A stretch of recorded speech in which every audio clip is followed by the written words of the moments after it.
नमस्कार दोस्तों, मेरा नाम है राहुल दुबे और मैं आज आप सबका स्वागत कर रहा हूँ सरस्वती हिंदी जगत के पॉडकास्ट में। और आज हम चर्चा करने वाले हैं एक ऐसे प्लेटफॉर्म के बारे में जो विगत कई वर्षों से हिंदी को पूरे विश्व पटल पर लाने का प्रयास कर रहा है।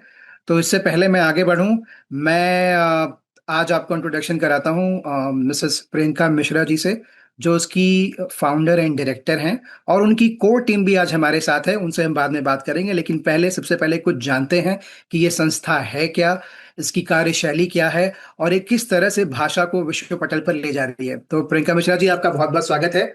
तो थोड़ा आप अपना परिचय दें और बताएं इस ऑर्गेनाइजेशन के बारे में। नमस्ते राहुल जी, धन्यवाद। मेरा नाम प्रियंका मिश्रा है।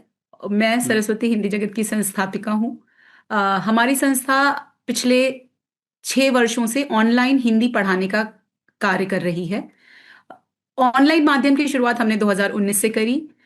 मगर मैं उसके पहले करीब 7 वर्षों तक सिंगापुर में थी और वहाँ पर मैं बच्चों को हिंदी पढ़ाती थी। तो इस हिंदी पढ़ाने की शुरुआत पहले एक हॉबी की तरह हुई, नॉट एज अ प्रोफेशन। तो फिर जब मैं भारत वापस आई 2019 में, ये कोरोना के पहले की बात है, तब मेरे ही सिंगापुर के कुछ विद्यार्थियों और उनके अभिभावकों ने मुझसे निवेदन किया, उन्होंने मुझसे रिक्वेस्ट की गई, मैम आप सिंगापुर से चली गई हैं बट हमारे बच्चे आपसे हिंदी पढ़ना बहुत उन्हें अच्छा लगता था, क्या आप ऑनलाइन पढ़ा सकती हैं।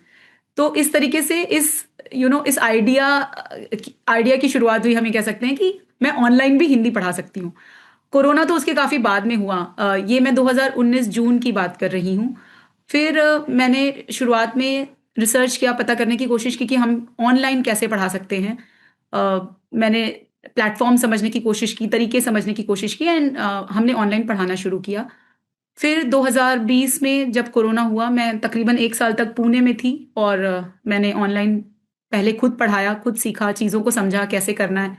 और फिर उसके बाद मुझे ऐसा लगा कि क्यों ना मेरे जैसी और बहुत सारी महिलाएं हैं, मे भी, जो घर बैठे हिंदी पढ़ाना चाहेंगी। और वहाँ से शुरुआत हुई सरस्वती हिंदी जगत की। उसके बाद वर्ष 2022 में हमने भारत में हमारी पहली प्राइवेट लिमिटेड फर्म रजिस्टर करी, सरस्वती एकेडमी के नाम से। फिर काम बढ़ता गया और महिलाएं जुड़ती गईं, बहुत सारे अभिभावक और बच्चे दुनिया के कोने कोने से हमसे जुड़ते गए। इस वर्ष 2025 में हमने सिंगापुर में अपनी कंपनी रजिस्टर की है, सरस्वती हिंदी जगत, सरस्वती एंटरप्राइजेस प्राइवेट लिमिटेड के नाम से। तो अब हमारी जो पहली फर्म है वो भारत में रजिस्टर्ड थी 2022 में, अब हम सिंगापुर रजिस्टर्ड भी हैं। ये तो एक छोटा सा इंट्रोडक्शन है उस जर्नी का जो हमने तय की है पिछले 5-6 सालों में। मगर इसकी शुरुआत बहुत पहले हुई। तो इस हिंदी प्रेम की शुरुआत जो है, इसका सारा श्रेय मेरे बाबा स्वर्गीय श्री नरेश मिश्र जी को जाता है। मेरे बाबा बहुत बड़े लेखक और साहित्यकार थे और हिंदी के प्रति जो प्रेम है वो मेरे हृदय में मेरे बाबा ने ही डाला है। मैं जब बहुत छोटी थी तो अक्सर अपने बाबा से सवाल पूछा करती थी कि अगर हमें अपने देश को बदलना है तो हम क्या कर सकते हैं, क्यों नहीं हमारा देश अन्य विकसित देशों की तरह बन बन जाता, या कैसे बन सकता है। तो मेरे बाबा हमेशा मुझे कहते थे कि देश के लिए कुछ भी करना है तो बेटा बच्चों को बदलना पड़ेगा, क्योंकि बच्चे ही किसी भी देश का भविष्य हैं। और बाबा ने मुझे हमेशा एक बात कही कि बच्चों के लिए अगर कुछ भी करना है तो उसमें माँ सरस्वती का आशीर्वाद होना बहुत जरूरी है। और वहीं से जब मैंने पहली बार इस संस्था का नाम रखने की सोची, तो बिना बिना किसी सेकेंड थॉट के मेरे दिमाग में आया, बाबा ने कहा था सरस्वती, एंड मैंने जस्ट रैंडमली इसका नाम रखा सरस्वती हिंदी जगत।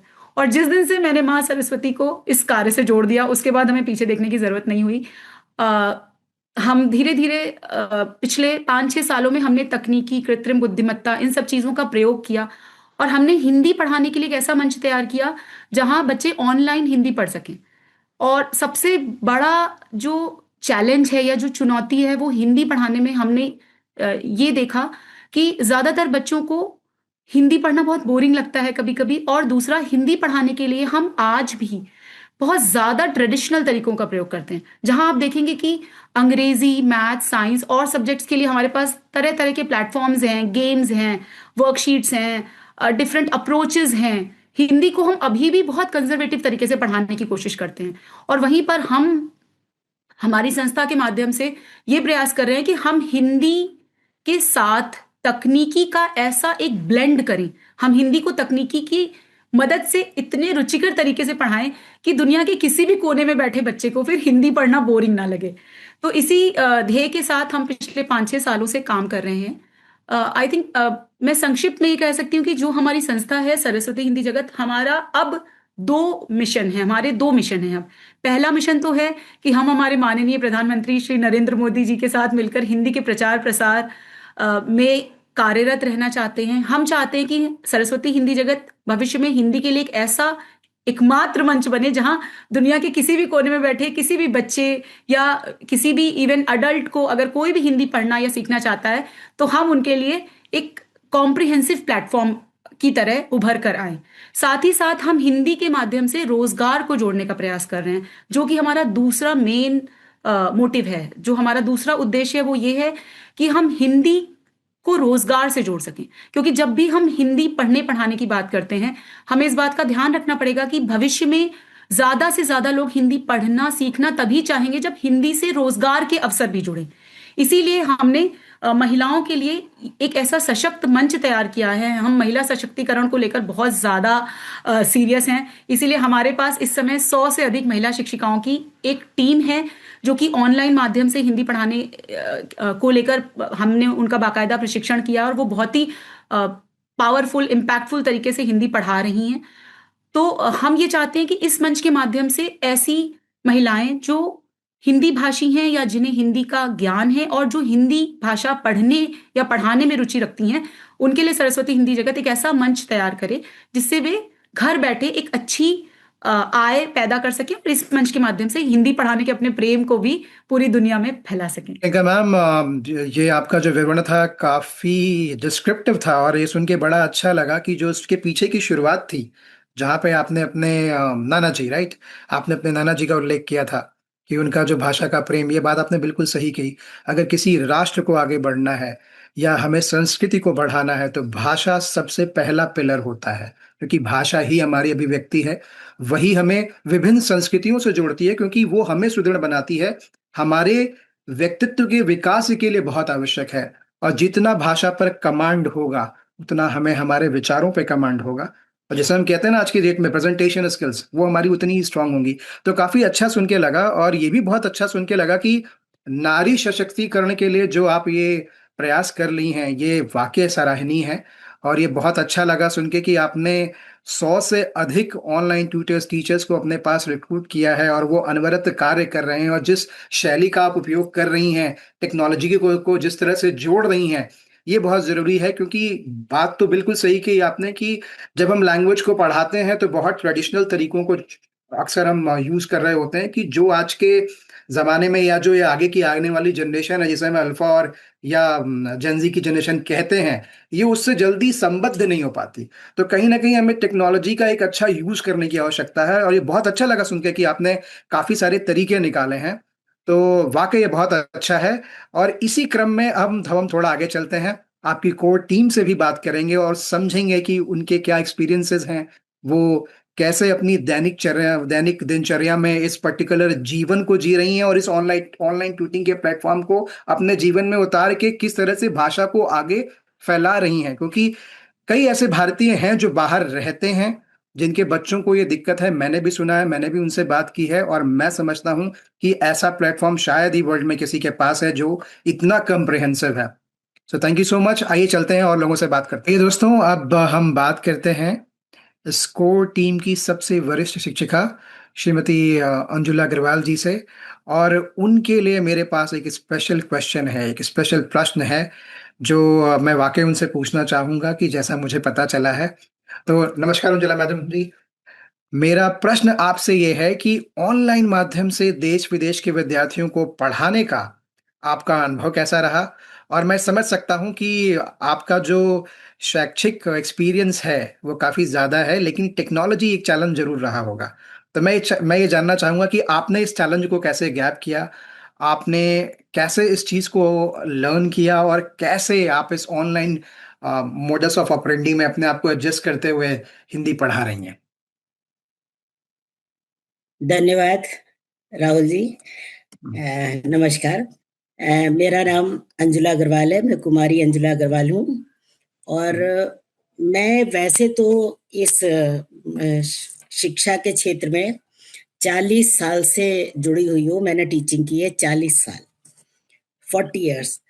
और जिस समय कोरोना नहीं आया था उससे पहले मैं अपने ही मतलब देश में सिटी से बाहर बच्चों को मोबाइल से जो है पढ़ा देती थी, है ना। लेकिन थोड़ा मेरा जो है वो प्रियंका मैम से संपर्क हुआ, और जब पढ़ाने की बात आई तो मैम ने कहा कि नहीं, आप बहुत सीनियर हैं, आपने इतने साल टीचिंग की है, आप हमारे यहाँ भी जो है जुड़िए। तो मुझको भी बहुत अच्छा लगा। मैं भी चाहती थी कि मैं कुछ करूं, कुछ नया करूं, कुछ आगे बढ़ूं। तो मैंने मैम से कहा कि मैं पढ़ा तो सकती हूँ, लेकिन मैम मैं कंप्यूटर से नहीं पढ़ा सकती, क्योंकि मैंने कंप्यूटर का कभी माउस भी टच नहीं किया है। मैं अगर पढ़ाऊंगी तो मैं मोबाइल से पढ़ा सकती हूँ। तो मैम ने कहा कि नहीं, आप पढ़ाएंगी तो जरूर, और आपको करना पड़ेगा। आपने मोबाइल टच किया है, आप 2 मोबाइल से पढ़ाइए, मैं धीरे धीरे आपको कंप्यूटर बताऊंगी, और आपकी जो जूनियर है और जो आपके रिलेटिव हैं वो आप उनसे आप पूछिए। तो बड़ी हिम्मत दी इन्होंने। मैं तो बिल्कुल एकदम गिव अप कर दिया था, मैंने कहा था नहीं, मैं नहीं कर पाऊंगी। पर प्रियंका मैम ने इतनी हिम्मत दी मुझे कि मैंने एक बार सोचा कि मैं करके देखती हूँ।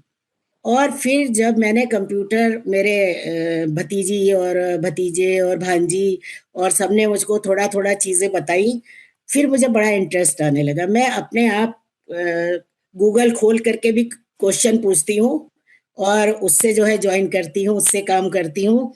इस समय मैम ने मुझको लगभग जो है परफेक्ट कर दिया है, लेकिन परफेक्ट कभी कोई होता नहीं है। जो नई चीजें आती हैं वो भी मैं सीखने का जो है प्रयास करती हूँ। और मुझे जो आपका एक प्रश्न है कि मुझे ऑनलाइन पढ़ाने में कैसा लगता है, तो मुझे बहुत मजा आता है। और ये पढ़ाना मेरा जो है एक पैशन रहा। मैं ये बताना चाहूंगी कि मैं अपने विद्यालय में, मुझे उप प्रधानाचार्य का पद जब दिया गया तो मुझसे कहा गया कि आप टीचिंग छोड़ दीजिए, आप ऑफिस वर्क कीजिए और मैनेजमेंट करिए।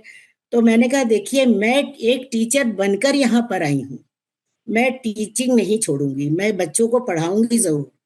अगर मैं बच्चों से जुड़ूंगी नहीं तो मैं बच्चों की प्रॉब्लम क्या समझूंगी।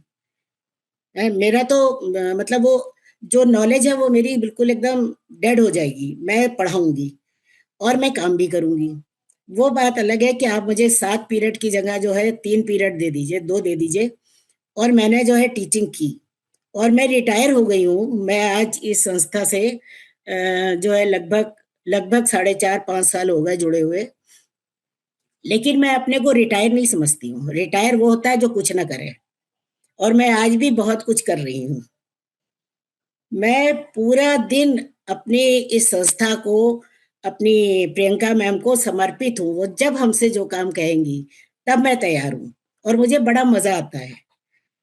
कुछ नया करने के लिए मिला है। जब भी मैं कंप्यूटर खोलती हूँ, कुछ नया करती हूँ, तो मुझे अपने ऊपर बड़ा प्राउड होता है कि मैंने आज ये भी सीख लिया, आज मुझको ये भी आ गया। तो और जब बच्चे मेरे साथ देश विदेश के जुड़ते हैं तो उनके साथ भी मुझे बहुत मजा आता है। मैं उनको पढ़ाती भी हूँ, और कभी कभी ऐसा भी होता है सर कि मुझे कोई चीज नहीं आई तो वो बच्चे मुझको बताते हैं। टेक्नोलॉजी में वो भी बड़ा इंटरेस्ट लेते हैं बताने में कि मैम आप ऐसे नहीं, ऐसे कर लीजिए। तो मैं कहती हूँ कि भाई तुम मेरे गुरु भी हो, मैं तुम्हारी गुरु हूँ और तुम मेरे गुरु हो।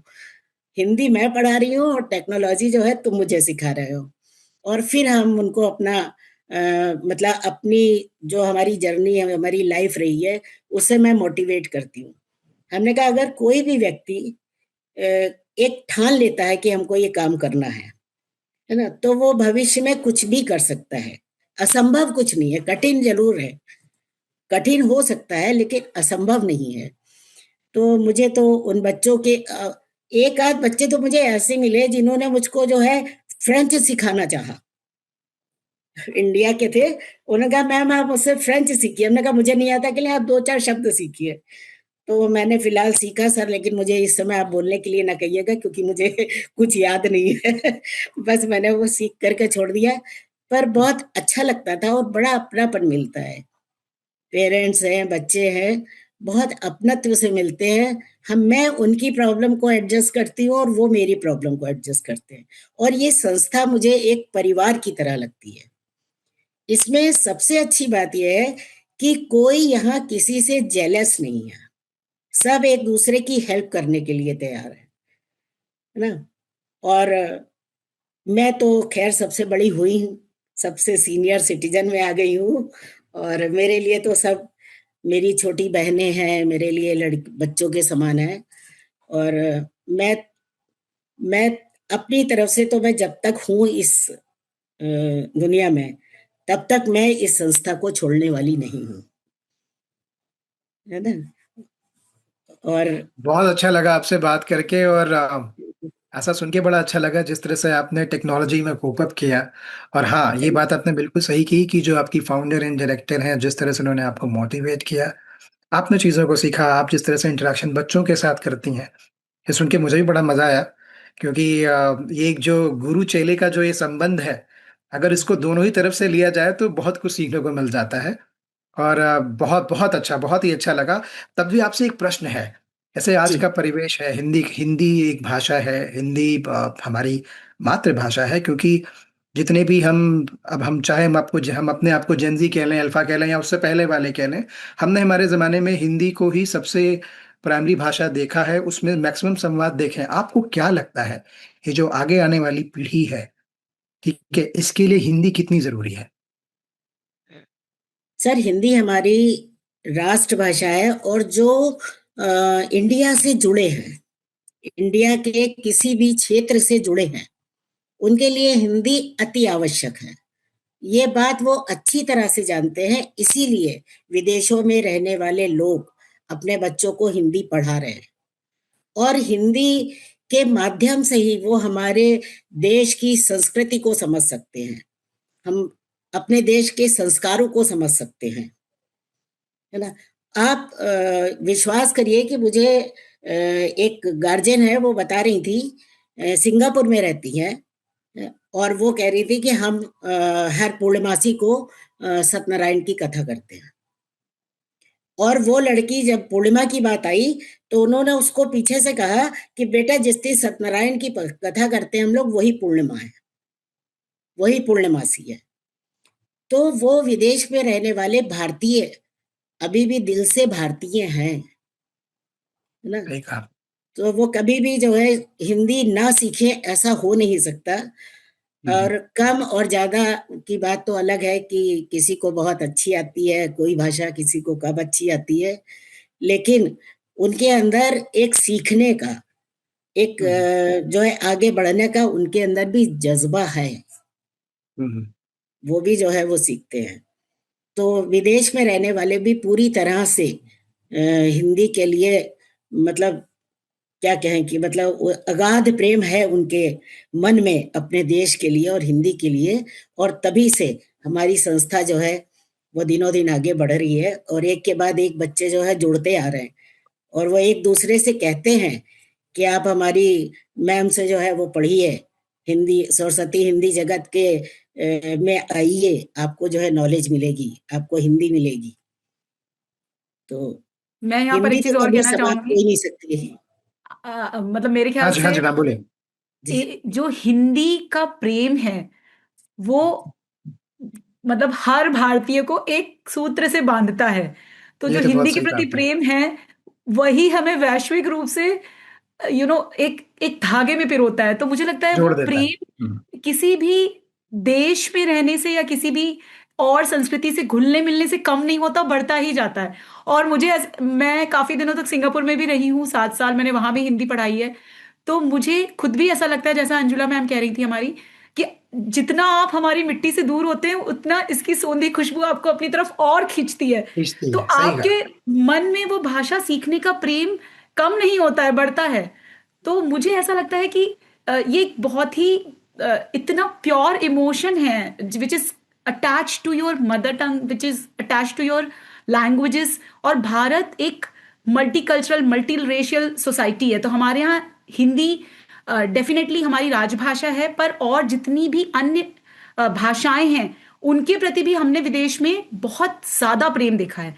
इसीलिए हम ये भी सोचते हैं कि हम भविष्य में हिंदी के बाद हिंदी से जुड़ी और अन्य भाषाओं के लिए भी एक मंच तैयार करेंगे। जैसे अब हमने ऑलरेडी संस्कृत पढ़ाना शुरू कर दिया है, और हम अन्य भारतीय भाषाओं को भी बहुत मतलब शीघ्र ही उनको भी इंक्लूड करने की कोशिश करेंगे, क्योंकि ये जो भाषाएं हैं और विशेष रूप से हिंदी इतनी प्यारी भाषा है कि इसको संरक्षित करना और इसको अगली जनरेशन तक पहुंचाना, मुझे लगता है हमारी जो पीढ़ी है इसका एक बहुत बड़ा कर्तव्य है। अगर हम इसका निर्वाह नहीं कर पाए और भाषा का प्रेम कम हो गया या हिंदी भाषा का रस विलुप्त हो गया, तो हम अपने आने वाली पीढ़ी को वो टेस्ट दे ही नहीं पाएंगे जो हमने हिंदी का टेस्ट लिया है। एक छोटा सही सा कहा। उदाहरण यहाँ मैं कहना, जब मैं बहुत छोटी थी और जब बचपन में लाइट चली जाती तो छत पे बाबा के साथ टहलती थी, तो मेरे बाबा ऐसे हाथ पकड़ के मुझे हिंदी के दोहे छंद सुनाया करते थे। तो बाबा ऐसे सुनाते थे, गोपीन के असुआन के नीर पनारे भय फिर हुई गए नारे, नारे भय नदिया बढ़कर नदिया बढ़ हुई गए सिंधु सखारे, सिंधु के भाग्य कहा कहिए सखी सिंधु से हुई है हलाहल सारे। फिर बाबा मुझे उसको जब एक्सप्लेन करते थे तो मेरे रोंगटे खड़े हो जाते थे। मैं 6-7 साल की छोटी सी बच्ची थी, तो बाबा कहते थे गोपियों का कृष्ण के प्रति प्रेम इतना गहरा है कि उनके आंखों से बहते हुए आंसू से छोटी सी नाली बन गई है। उस नाली का पानी जाते जाते थोड़ी बड़ी नाली बन गई है, वो नदी में मिल गया है। नदी से वही गोपियों का आंसू जो नीर है उनके आंखों का, वो समुद्र में चला गया है। और समुद्र के भाग्य के बारे में आप कैसे कहेंगे, क्योंकि समुद्र इतना सौभाग्यशाली कि वहां से वो नीर बादल बन के भगवान कृष्ण के ऊपर बरस रहा है। आज हम टेक्नोलॉजी की बात करते हैं, वाईफाई की बात करते हैं, हम एसएमएस और मैसेजेस भेजने की बात करते हैं। उस जमाने में भी हमारी भाषा में ऑलरेडी वो मैसेज भेजा गया है कि गोपियों ने अपने प्रेम का संदेश भगवान ये कृष्ण सब तक था। पहुंचा ही दिया। तो इस भाषा में जो प्रेम, जो सुंदरता निहित है, वो अगली जनरेशन को टेस्ट कराना मुझे लगता है हमारा बहुत बड़ा कर्तव्य है। हिंदी पढ़ने पढ़ाने से ज्यादा जरूरी है कि जो हिंदी की कहानियां हैं, कविताएं हैं, हिंदी के दोहे मुहावरे छंद हैं, इनको इस तरीके से प्रस्तुत किया जाए कि बच्चों को उसका भाषा का वो रस मिले। कि उनको, मैं हमेशा यही कहती हूँ कि हमें सिर्फ हिंदी पढ़ाना नहीं है, बच्चों के मन से ये फियर निकालना है कि हिंदी बोरिंग है। नहीं, ऐसा नहीं है। और सिर्फ हिंदी ही नहीं, कोई भी मातृभाषा हो, इनफैक्ट किसी भी और देश की भी जो अपनी भाषा है, मुझे लगता है हमारे लिए ये बहुत जरूरी है कि हम अपने बच्चों को हमारी रीजनल लैंग्वेजेस से, हमारी मदर टंग से जोड़ें। क्योंकि कोई भी बीज, कोई भी पौधा जो जड़ से नहीं जुड़ा है, वो बढ़ेगा कैसे? तो नहीं, आपको अगर आपने बिल्कुल बढ़ना सही है, बोला। आपने बिल्कुल सही बोला। ये कहा जाता है ना कि माँ का दुलार और पिता की डांट मातृभाषा में ही समझ में आता है।